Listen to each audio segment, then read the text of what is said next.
we pledge our love and offer you our rosary each day. Sa ngalan ng Ama, at ng Anak, at ng Espiritu Santo, Amen. ang pagkapala ng ating Panginoong Kristo, ang pag-ibig ng Diyos Ama, at ang pagkakaisa ng Espiritu Santo na way sumainyong lahat. At sumayo rin. Mga kapatid, gunitain natin ngayon ang mahal na Birhen Maria ng Fatima na nagpakita sa tatlong bata na nagbabantay ng mga tupa.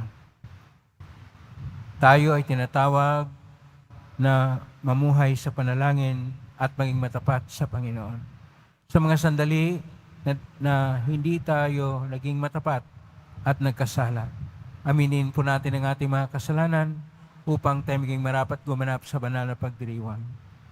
Inaamin ko sa makapangyarihang Diyos at sa mga kapatid na lubha akong nagkasala sa isip, sa salita, sa gawa at sa aking pagkukulang. Kaya sinasamo ko sa mahal na Birhen Maria, sa lahat ng mga anghel at mga banal. At sa inyo kapatid, na ako ay panalangin sa Panginoong ating Diyos. Kaawaan tayo na makapangyarihang Diyos, patawarin tayo sa ating mga kasalanan, at patnubayan tayo sa buhay na walang hanggan. Amen. Panginoon, kaawaan mo kami. Panginoon, kaawaan mo kami. Kristo, kaawaan mo kami. Kristo, kaawaan mo kami. Panginoon, kaawaan mo kami. Panginoon, kaawaan mo kami. Manalangin tayo. Ama naming makapangyarihan, niloob mong lumigaya ang buong mundo sa pagkabuhay ng anak na Panginoon naming Hesus Kristo. Alang-alang kay Mariang Berhing Ina ng Diyos, ipagkaloob mong makamtan namin ang galak ng buhay na di matatapos. Niluhog namin ito sa pangitan ni Hesus Kristo kasama ng Espiritu Santo, magpa sa walang hanggan. Amen. Maupo muna po ang lahat.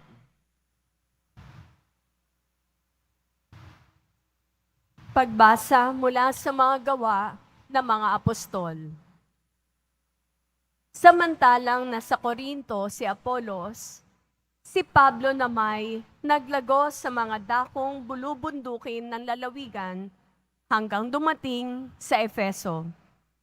May natagpuan siya roong ilang alagad at tinanong niya, "Tinanggap ba ninyo ang Espiritu Santo nang sumampalataya kayo?"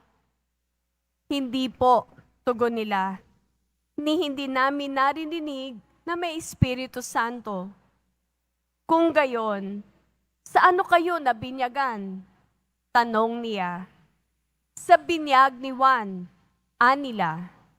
Sinabi ni Pablo, "Ang binyag ni Juan ay tanda ng pagsisisi. Sinabi niya sa mga Israelita na dapat silang sumampalataya sa darating na kasunod niya, sa makatwid bagay kay Jesus."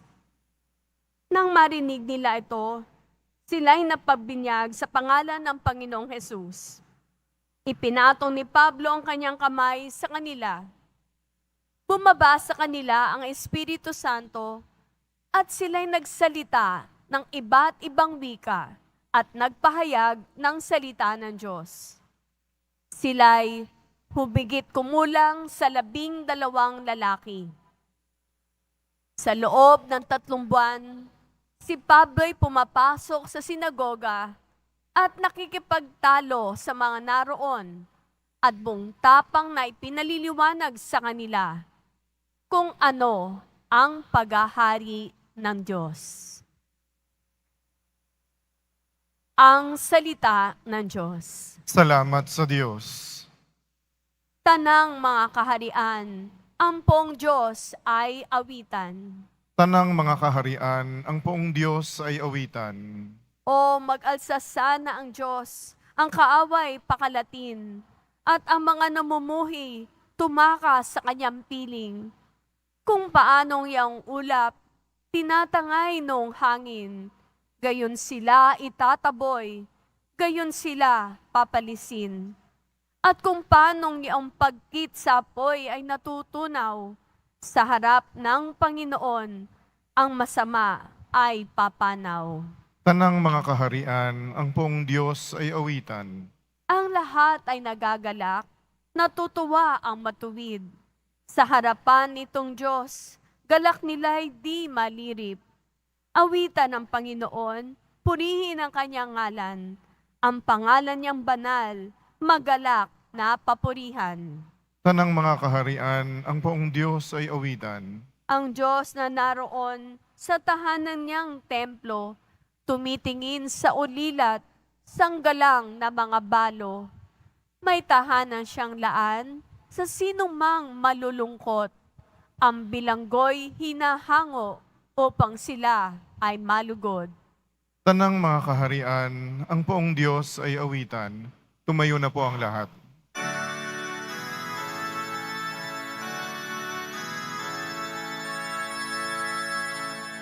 Hallelujah, Hallelujah, Hallelujah, Hallelujah. Birheng Mariang mapalad, dapat magpuri ang lahat sa iyo at sa iyong anak. Hallelujah, Hallelujah, Hallelujah, Hallelujah.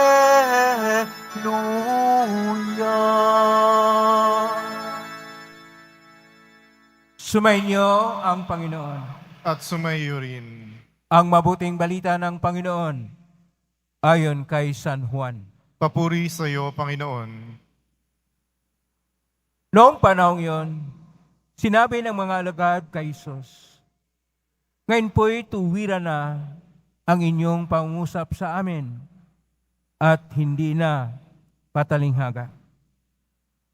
Alam na naming batid ninyo ang lahat ng bagay at hindi na kailangang tanungin ninuman. Dahil dito naniwala kaming kayo'y mula sa Diyos." Sumagot si Jesus, "Naniniwala na ba kayo ngayon? Darating ang oras at ngayon na nga na magkawatak-watak kayo, magkakanya-kanyang lakad kayo at iiwan ninyo ako. Gayunmay, hindi ako nag-iisa sapagkat kasama ko ang Ama. Sinabi ko ito sa inyo upang kayo magkaroon ng kapayapaan sa pagkikipag-isa sa akin. Mayroon kayong kapighatian dito sa sanlibutan, ngunit lakasan nyo ang inyong loob. Napagtagumpayan ko na ang sanlibutan." Ang mabuting balita ng Panginoon. Pinupuri ka namin, Panginoong Hesukristo. Maupo muna po ang lahat. Siyang mapagpalang araw po sa inyong lahat. Purihin po natin ang ating pong Jesus Nazareno na umakyat na sa langit. Ngayon ay ating ginogunita ang mahal na Birhen Maria ng Fatima, na kung saan ating iugnay ang pagpapakita ng mahal na Birhen, una, sa 3 bata sa Cubaderia, Fatima, Portugal, sa ating pananalig o katapatan sa Diyos. Ang tema sa ating mga pagbasa ngayon ay sa tema ng Lunes ng ikapito na linggo ng Pasko ng pagkabuhay ng Panginoon. At ito ay tungkol sa katapatan. Sa salitang Hebreo, ang katapatan ay niman. sa salitang Koinokona Griego sapagkat ang atin pong mga pagbasa ay mula sa Bagong Testamento at ang orihinal na pagkasulat ay sa Koinokona Griego. Sa Koinokona Griego, ang katapatan ay pistos, na sa Latin ay fidelis. Sa atin, katapatan.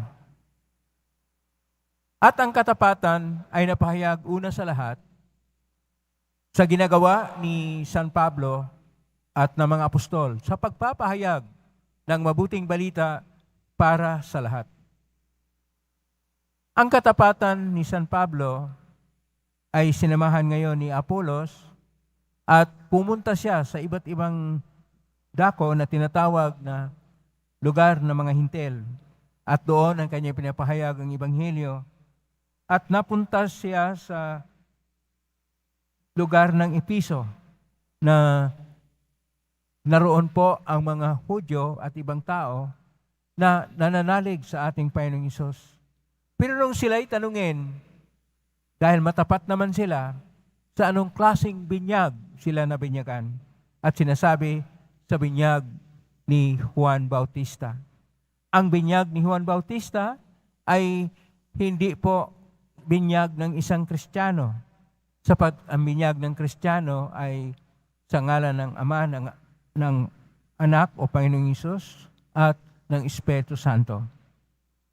So ginawa ni San Pablo ay pinapatungan sila ng kanyang kamay upang makumplito ang kanilang binyag.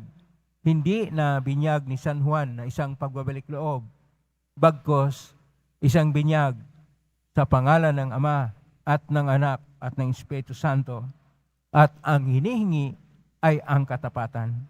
Katapatan sapagkat ayon pa sa ating Salmo 67, ang Diyos ay siyang dapat bigyan ng lahat ng pagpupuri at lahat ng pananalig sapagkat ang Diyos ay siya yung pinagmulan ng lahat ng kabutihang loob at ang kanyang pag-ibig sa atin ay wagas. At dahil dito, tayo ay magkaroon ng pag-awit sapagkat ang Diyos ay siyang narapat na bigyan ng mga papuri at papugay. Dahil tayo ay tinatawag na magiging matapat sa ating Panginoon. Sa ating Ebanghelyo ni San Juan, Kapitulo 16, verse 29 hanggang 33, sinasabi na ng ating Panginoon sa tuwiran na, hindi na sa mga patalinghaga, hindi na sa mga kwento. Sinasabi niya na siya ay Mesiyas at ang Mesiyas ay dakpin, pahirapan, patayin. Ngunit sa pangatlong araw ay mabuhay muli. At pagkatapos na ng araw na siya ay magpakita, siya ay uuwi na sa Ama upang ipaghanda sila ng matitirhan. Para sa mga apostol, na sila'y umaasa at ang kanilang pag-asa na maitayo ang tinatawag na bagong Israel, na kung saan ang mamumuno ay isang Mesiyas, upang hindi na sila pahirapan sa mga dayuhan na laging nagpapahirap sa kanila at sinasakop sila noon ng Roman Empire na pinahirapan sila ng mga hukbo ng Roman Empire na umaasa silang lahat na magbago rin ang lahat at maging bagong Israel. Ngunit nung sinabi ng Panginoong Hesus, siya ay patayin. Siya ay mamatay at sa pangatlong araw, siya mabuhay muli. At ang kanyang pagkabuhay muli, manatili muna siya, pero aakyat din siya sa langit doon sa Ama. Sa mga apostol, ito ang napakalungkot na bahagi sapagkat parang iiwan sila ng kanilang tinuturing na rabi o guro, na master o dili kaya yung mamumuno sa kanila. Pero Sinasabi ng ating Panginoon, naniwala ba talaga kayo? At sinasabi niya na sa pag-alis niya, magkawatak-watak sila. Kaya ang hiningi ng Panginoon ay ang katapatan. Dito yung katapatan na dapat nating tingnan kung ano ang tunay na laman ng katapatan. Ang katapatan sa isang nananalig ay una sa lahat ang isang personal na ugnayan sa Diyos na Ama. At ang personal na ugnayan sa Diyos na Ama na noong una ay napahayag sa mga apostol, pamitan ng ating Panginoong Hesus, ay siyang ugnayan rin ng Diyos sa atin na tayo'y magkaroon ng personal na ugnayan sa Diyos. Na kung saan kung tayo nanalangin, hindi po natin tinitingnan ang ating mga personal na hinihingi, ang ating mga dinudulog na para lang sa ating sarili o membro sa ating pamilya o mga kaibigan. Bagkos ang tunay na tunguhin ng ating mga panalangin, lalo na kapag tayo papasok dito sa tahanan ng Pong Hesus Nazareno, ay ang malalim na ugnayan sa Diyos, na kung saan ang ugnayan natin ay isang relasyon ng pag-ibig, relasyon ng kaibigan na iniibig natin, relasyon na napakalalim upang ang ating mga panalangin ay hindi na tungkol sa mga pansarili na kailangan. Bagkos ang ating mga panalangin ay pagpupuri at pagpupugay sa Kanya sapagkat inihanda tayo at ipinaghahanda tayo ng luklukan sa kalangitan. Ang mahalaga hindi ang mga bagay-bagay dito sa mundo, bagkos ang mahalaga ay mga bagay-bagay sa buhay ng walang hanggan. Pangalawa, na ating ipahayag ang ating pagsunod sa ating Panginoong Diyos. Ang pagsunod sa Kanya ay ang pagsunod sa Kanya mga utos. At ang lahat ng utos ay makikita sa pag-ibig. Ang una hanggang pangatlo na kautusan ay ang ating pag-ibig sa Diyos. Pang-apat hanggang pang-sampo sa 10 utos ay pag-ibig sa kapwa. At dito sa pag-ibig sa Diyos, pag-ibig sa kapwa, dapat tayo sumunod sa Panginoon at magkaroon tayo ng paggalang at magkaroon tayo ng tunay na pagtalima sa Kanyang kalooban. Pangatlo, ang pananalig, ang pagtitiwala. Kailangan natin ang pananalig at pagtitiwala. Sapagkat kung tayo ay tinuturing na tayo ay matapat, kulang naman tayo sa ating pananalig. Kung minsan, kini-question natin ang Panginoon kapag mayroon tayong hinihingi sa Kanya at pagkatapos parang hindi pa natin natanggap at kung minsan sinisisi pa kung hahabang panahon, kay haba ng panahon, parang pagod na tayo, pag hindi pa rin natanggap ang panalangin, parang sinisisi pa ang Panginoon. Hindi dapat ganyan. Dapat magkaroon tayong pananalig at magkaroon tayo ng pag-asa na ang Diyos, Siya ay magbigay sa atin ng narapat na ibigay sa atin na biyaya sa Kanyang panahon, sa Kanyang paraan at para sa ating kaligtasan. At pang-apat, kailangan ang ating panampalataya ay hindi manghihina. Kasi kung minsan manghihina na ang ating pananampalataya kapag mayroon tayong matindi na pinagdaanan sa buhay. Kapag mga pagsubok sa buhay, napakahirap na. Parang lalayo tayo o dilikay manghihina tayo sa panampalataya. Kaya nung panahon na yon sa Fatima noong 1917 ay nagpakita ang mahal na Birhen Maria upang palakasin ang ating panampalataya sa ating Panginoong Diyos. Kaya ang sekreto ng Fatima ay walang iba, ipahayag ang pag-ibig ng Diyos at kung paano tayo tutugon sa pag-ibig ng Diyos sa ating pamaraan na palalimin natin ang ating pananalig sa Kanya at pasiglahin ang ating pag-ibig sa Kanya at ating ipahayag ang Diyos sa iba at ang mga tao ay dalhin natin pabalik sa Diyos. Panglima, kailangan tayong lalayo sa mga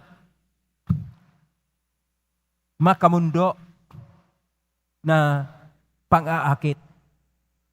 Makamundo na mga pag-iisip, makamundo na kinamalingan ng mga paraan, makamundo na mga bagay-bagay. Sapagkat kung tayo ay naghumaling sa mga bagay-bagay dito sa mundo, kayamanan man, mga gadgets man, o mga kapangyarihan man, o kung ano mga bagay-bagay dito sa mundo, tayo ay lalong mapalayo sa Diyos. Kinakailangan na ating isentro ang ating puso at isipan sa ating Panginoong Diyos at ang lahat ng nasa mundo sa modernong panahon ay ating sikapin na ating magagamit para sa ating ugnayang malaliman sa Diyos. Ang nangyari kasi kung minsan, lalo tayong nagkaroon ng paghumaling sa mga bagay-bagay sa mundo. At kuminsan hinihingi pa sa Diyos ang ganito, na manalo sa ganyang pagsugal, na tayo magkaroon ng ganyang trabaho, aasinso, na ang ating negosyo ay ganyan. Lahat na ay makamundo. Nakalimutan natin na ang mundo o ang mga bagay-bagay dito sa mundo ay hindi para sa atin. Yan pa ay maging hadlang sa ating kaligtasan. Ulitin ko po, dapat tayo ay magiging matapat. Neman, pistos, fidelis, matapat sa Diyos. Kung tayo'y matapat sa Kanya, ang Diyos ay siyang bahala sa atin. Wala pong imposible sa Diyos. Alam ng Diyos ano ang dapat sa atin. Kailangan lang tayo'y matapat sa Kanya sapagkat mahal na mahal tayo ng Diyos. Amen? Purihin natin ang Diyos. Tumayo na po ang lahat.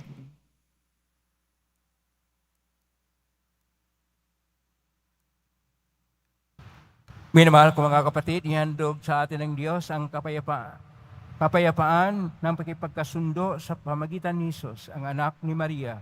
Panalangin po natin na manatili sa atin ang kapayapaan at atin pong itutugon. Diyos ng kapayapaan, basbasan mo kami. Diyos ng kapayapaan, basbasan mo kami. Ang mga pinuno ng simbahan sa ilalim ng pagtatangkilik ng Birhen ng Fatima, naway higit na mailapit ang bayan ng Diyos kay Kristo at sa isa't isa. Manalangin tayo. Diyos Diyos ng ng kapayapaan, kapayapaan, basbasan mo kami. Ang mga pinuno sa buong mundo, naway patnubayan ni Maria, ang Birhen ng Fatima, sa kanilang pagsisikap na magkaroon ng pangmatagalang kapayapaan ang mga bansa. Manalangin tayo. Diyos ng kapayapaan, basbasan mo kami. Ang mga Kristiyanong pamayanan naway magsikap na makamit ang kapayapaan ni Kristo sa pamamagitan ng pagpapakita ng pagmamahal at malasakit sa isa't isa. Manalangin tayo. Diyos Diyos ng ng kapayapaan, basbasan mo kami. Ang mga nagdurusa sa mga espiritual o pisikal na kahinaan, naway kahabagan ni Maria. Manalangin tayo. Diyos ng kapayapaan, basbasan mo kami. Tayo naway lukuban ng kapangyarihan ng banal na Espiritu upang makita sa ating mundo ang handog na kapayapaan. Manalangin tayo. Diyos Diyos ng ng kapayapaan, basbasan mo kami.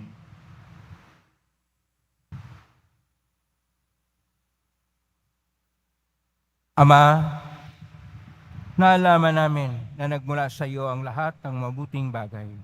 Ipagalo mo sa amin ang kapayapaan sa tulong na makapangyarihang pamagitan ni Maria. Hiniling namin ito sa pamagitan ni Kristo na aming Panginoon. Amen. Maupo na po ang lahat.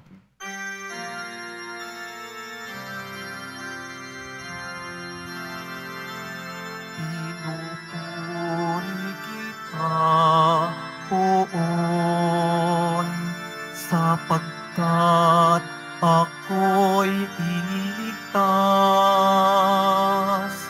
Mga kaaway di makuhang matuwa mula sa libingan.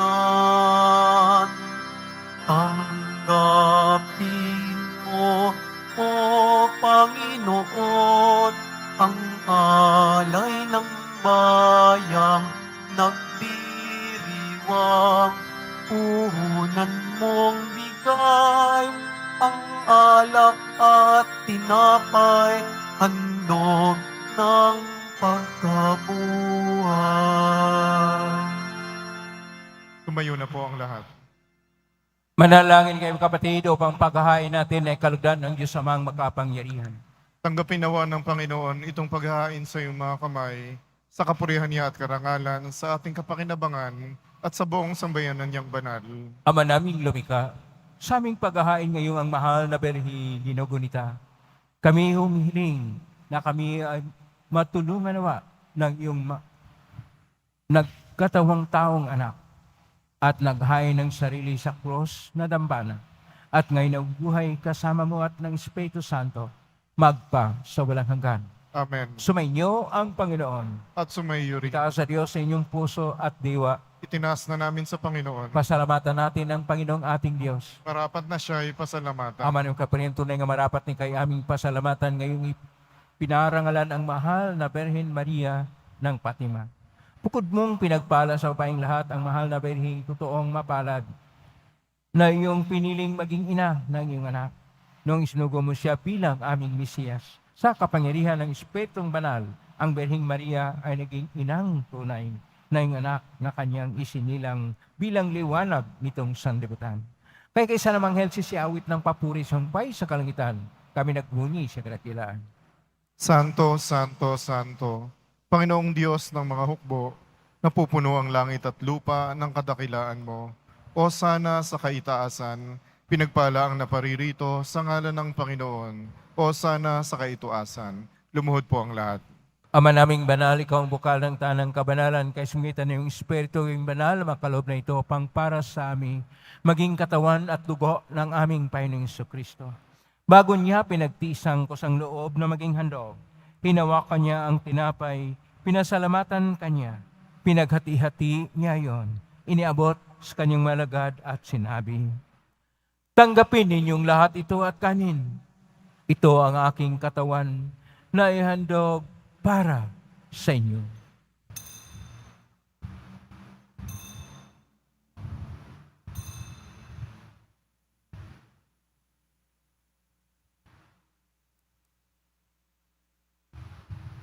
Kaya naman, matapos ang hapunan, hinawakan niya ang kalis, muli kanyang pinasalamatan. Inabot niya ang kalis sa kanyang malagad at sinabi, tanggapin ninyong lahat ito at inamin. Ito ang kalis ng aking dugo, ng bago at walang hanggang tipan. Ang aking dugo ni bubuhos para sa inyo at para sa lahat sa pagpapatawad ng mga kasalanan. Gawin niyo ito sa pag-alala sa akin.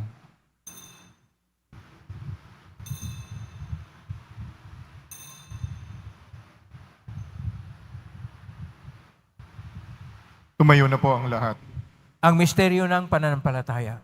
Si Kristo'y namatay, si Kristo'y nabuhay, si Kristo'y babalik sa wakas ng panahon. Ama, ginagawa namin ngayon ang paglala sa pagkamatay at muling pagkabuhay ng anak, kahit naalay namin sa iyo ang tinapay nagbibigay buhay at ang kalis na nagkakaloob ng kaligtasan.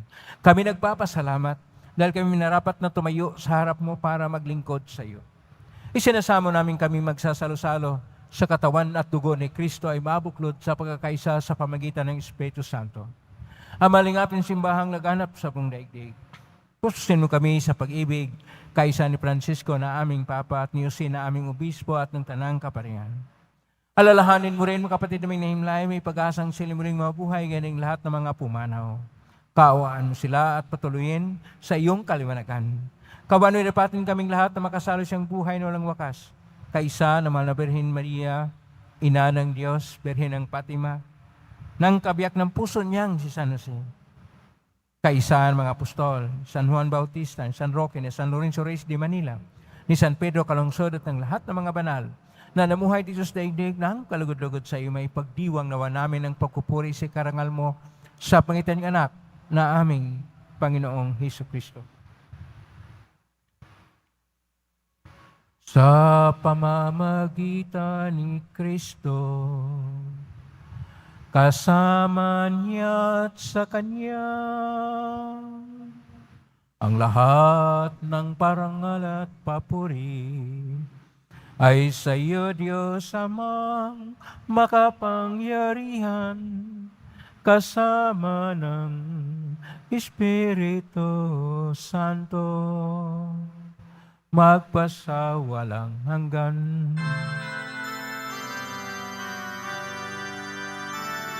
Amen, amen, amen. Amen, amen. Amen, amen. Sa tagubilin na magaling na utos sa turo ni Jesus na may natin at Diyos, ipahayag natin ng lakas loob. Ama namin, sumasalangit ka, sambahin ang ngalan mo. Mapasa amin ang kaharian mo, sundin ang loob mo dito sa lupa para nang sa langit. Bigyan mo kami ngayon aming kakanin sa araw-araw, at patawarin mo kami sa aming mga sala, para nang pagpatawad namin sa nagkakasala sa amin. At huwag mo kaming ipahintulot sa tukso, at iadya mo kami sa lahat ng masama. Inihiling namin kami adya sa lahat ng masama, pagkalooban ng kapayapaan araw-araw. Iligtas kasalanan at tilisalat ng kapahamakan samantalang aming pinanabikan ang dakilang araw ng pagpapahayag ng tagapagligtas naming si Jesucristo. Sapagkat iyo ang kaharian at ang kapangyarihan at ang kapurihan, magpakailanman. Amen. Panginoong Jesucristo, sinabi mo sa mga apostol, kapayapaan ang iniiwan ko sa inyo, ang aking kapayapaan na binibigay ko sa inyo. Tunghayin mo ang aming panampalataya at huwag ang aming pagkakasala. Pagkalooban mo kami ng kapayapaan at pagkakaisa ayon sa iyong kalooban, kasama ng Espiritu Santo, magpa sa walang hanggan. Amen. Ang kapayapaan ng Panginoon ay laging sumainyo. At sumaiyo rin. Magbigayin kayo ng kapayapaan sa isa't isa. Kapayapaan sa inyo. Kordero ng Diyos na nag-aalis ng mga kasalanan ng sanlibutan, maawa ka sa amin. Kordero ng Diyos na nag-aalis ng mga kasalanan ng sanlibutan, maawa ka sa amin. Kordero ng Diyos na nag-aalis ng mga kasalanan ng sanlibutan, ipagkaloob mo sa amin ang kapayapaan. Lumuhod po ang lahat.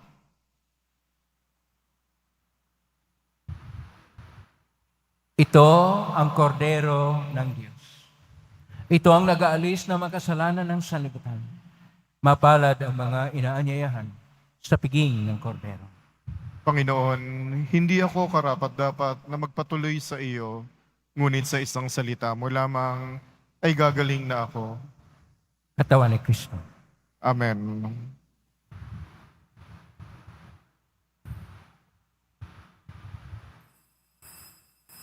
Para po sa lahat ng tatanggap ng banal na komunyon, sasagot po tayo ng amen pagkasabi ng pari o lay minister ng katawan ni Kristo.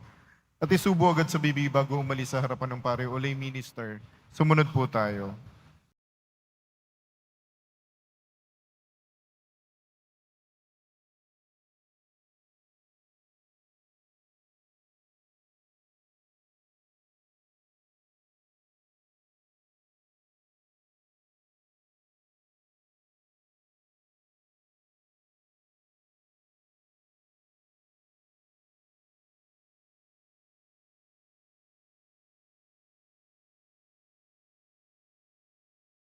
Manalangin tayo, Ama naming mapagmahal.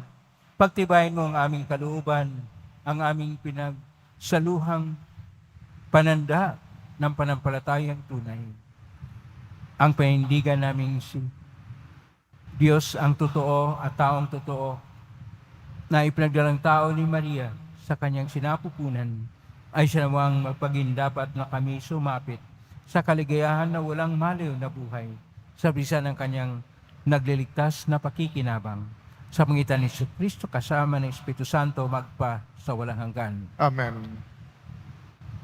Maraming salamat po sa inyong pagdalaw sa tahanan ng ating pong Isus Nazareno. Kayong narito sa loob at sa labas ng Basilica Minot, Pamasang Nambana, ni Isus Nazareno, kami naugnay sa iba't ibang social media platform at nakosposting sa iba't ibang paraan naway ang inyong panalangin ay dinggin ng pong Isus Nazareno. Salamat sa lahat na nagbigay ng tulong sa Quiapo Church upang makatulong ang Quiapo Church sa kapwa natin mga mahirap at nangailangan.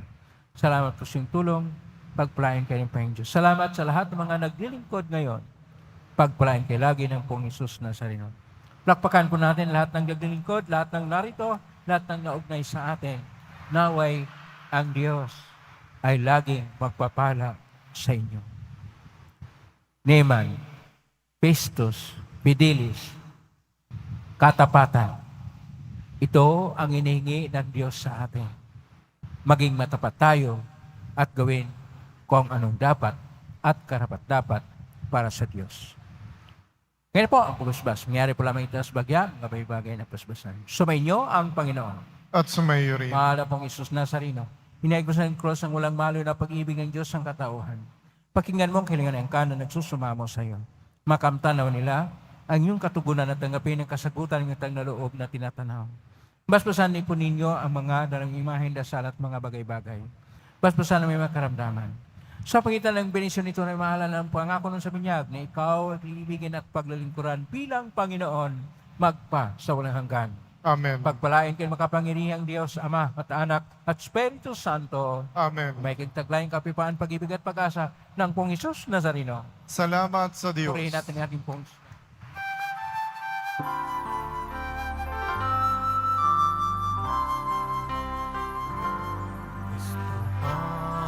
Padre Jesus Nazareno, sinasamba ka namin. Pinipinto ka namin, aral mo aming buhay at kaligtasan. Nuestro Padre Jesus Nazareno, iligtas mo kami sa kasalanan. Ang krus mong kinamatayan ay sagisag ng aming kaligtasan. Nuestro Padre Jesus Nazareno, inarangal ka namin. Nuestro Padre Jesus Nazareno, niluluwalhati ka namin. Nuestro Padre Jesus Nazareno, inarangal ka namin. Nuestro Padre Jesus Nazareno,